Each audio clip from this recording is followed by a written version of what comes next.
Good morning. It's time for today's episode of the Geyer Cook Report. I'm joined by the one, the only, Patricia Murray from Durham, North Carolina. Hi, Patricia.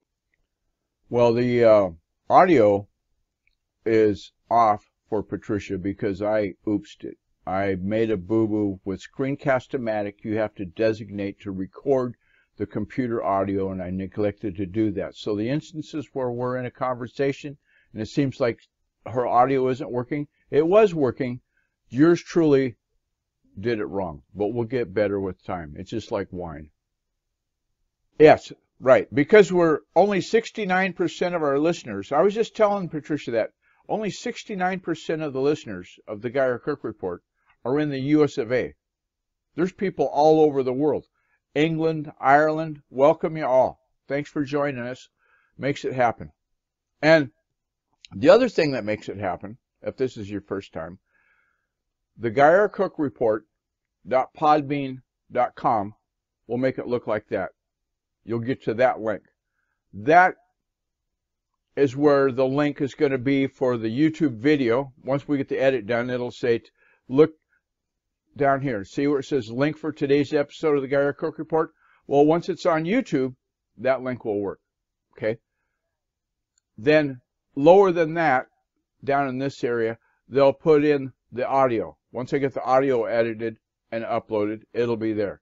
But to read along, to look at the show notes for today's episode, you simply go to this link, the Geyer Cook Report SEO Tips Tuesday. That's what we're talking about, SEO. And Bazinga, there it is. And I hope I don't ever get a letter from CBS saying you can't say Bazinga anymore, because that's Sheldon's word. Anyway, that's where I got it from. Anyway, the SEO Tips Tuesday, we've talked many times about Google My Business. Once we got to the point of talking you into having a Google account, one of the benefits of having a Google account is you get a free local search-oriented page from Google My Business. Huh, Pat? And I talked her into it. And so we've learned some things. And one of the things that she talked to me about the other day is some tweaks and so forth. And so I did a little research on Google My Business. Get ready, sit down. According to the 2017 edition of Moz Local Search Ranking Factors Survey, Google My Business continues to be the biggest, notice I said biggest, I should have made that bold, the biggest driver to local SEO success, with quality links coming in at a close second. But if you don't have Google My Business page and you've got a local, I guess you'd call it a local search-oriented website, like say you're a tire store in Chicago. Well, nobody from Montana is going to drive to Chicago to get their snow tires put on, okay? As good as you might be at doing it, they're not going to make it. But you want the people that are looking for that service in your area. Maybe it's the Durham Skywriter they're looking for, right? So if they want a community newspaper near me, we did a show the other day about near me search. And that is becoming a big part of Google's searches now. Instead of saying, like I'm in Walla Walla, Washington, shameless plug. The Chamber of Commerce should give me a check, but they won't. And if I do a search in Google, I just do a search as Internet Marketing Service near me. And Bazinga, I'm in there. I'm come up. Because it goes to Google Maps, and it finds by distance, well, I'm sitting right there, so I'm going to be first.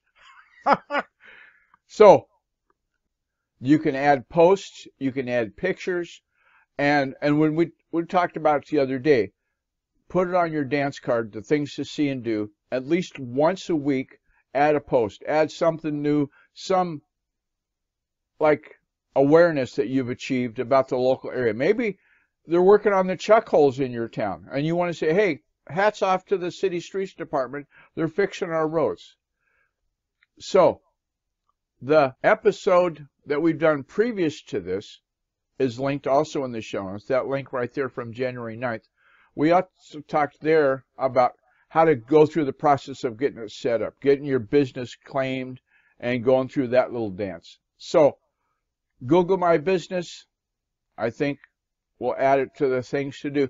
And speaking of things to do, maybe you're in Durham, North Carolina. Some years ago, shameless plug for yours truly, when I lived on the coast, on the Washington coast, I was at the Bremerton Community College, Olympic College, Computer Information Systems Advisory Panel, because I was a business owner in the community that was on that board.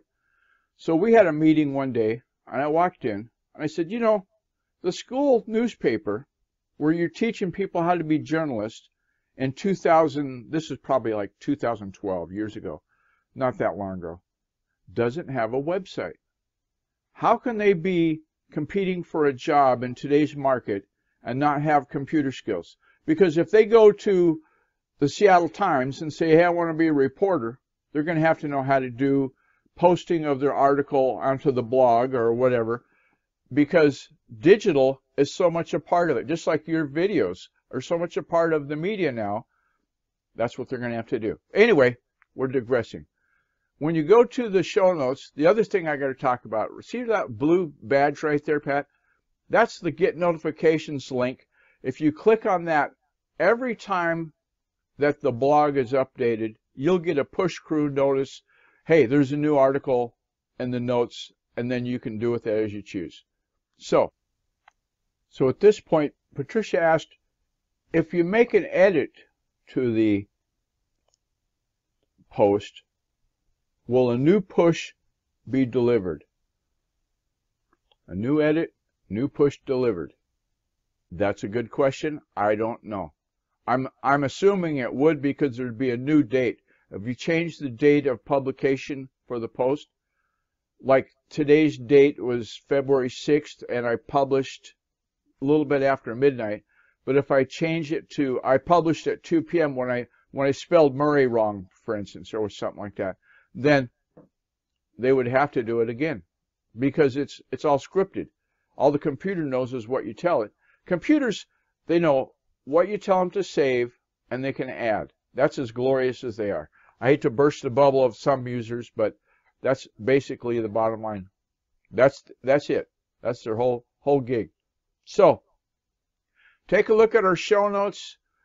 Look at the link for the credits, and in there you'll see a thank you for Fraser Ramsey, Eileen Smith, the Facebook groups Friends Just Chatting, and the new group I just started called the Guy R. Cook Report. Imagine that name. And what I do in that group is publish when the show's going to go live. So it's, in terms of, we used to be on a thing called Blab years ago, and it would automatically tweet, hey, the next episode's coming up, or we could schedule a show. Well, that vehicle isn't available, so the workaround, the compromise I made, is to send it to that group on Facebook. So I want to thank all you people that are listening from around the world, and the pride of Durham, North Carolina, for joining us today, and we'll see you tomorrow. On that note, I'm going to say those 3 magic words. You know what those are. At the end of every episode.